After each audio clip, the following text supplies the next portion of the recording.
Good morning everyone.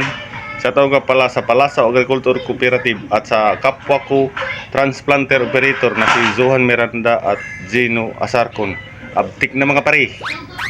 Sa mga kapwa ko farmers, kung interesado kang gumamit ng rice transplanter, halika tuturuan ka namin kung paano ang pagpunla na gagamitin mo sa rice transplanter.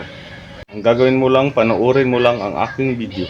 At kung hindi ka pa nakasubscribe, subscribe mo ang aking YouTube channel para updated ka sa aking mga bagong upload regarding sa rice transplanter. Thank you.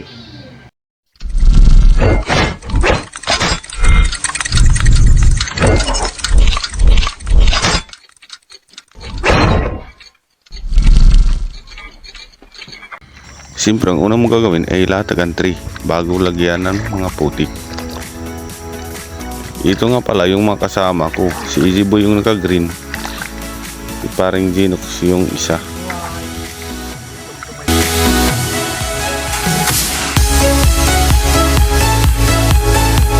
Dapat ganito kalambot ang putik na gagamitin nyo para malinis ang pagkalagay nito sa tree.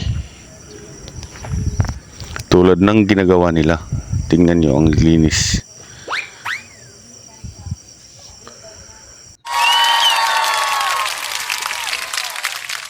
Siguraduhin yung tama na ang ugat ng iyong mga binhi para isabog.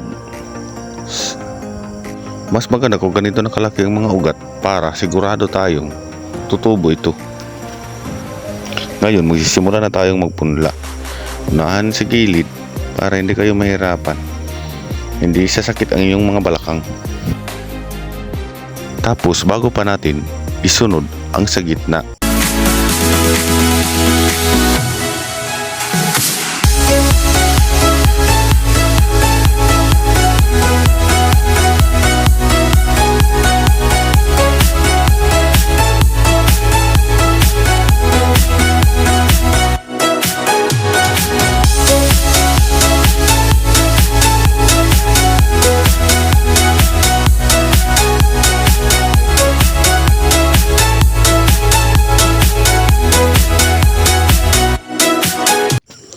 Sa wakas, natapos na rin namin ang aming pagpupunla.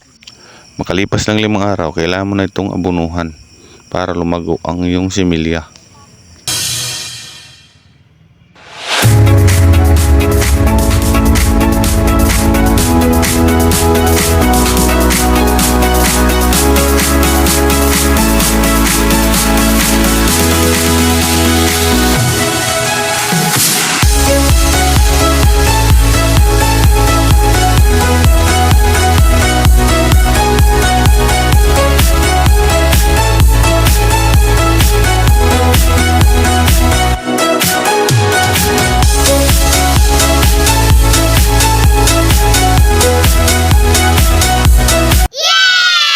So yun, maraming salamat sa panonood. Kung may katanungan pa kayo about sa rice transplanter, kung paano ang pag-prepare nito, maaari kayong mag-comment sa aking comment section para masagot ko ang inyong mga katanungan. Thank you.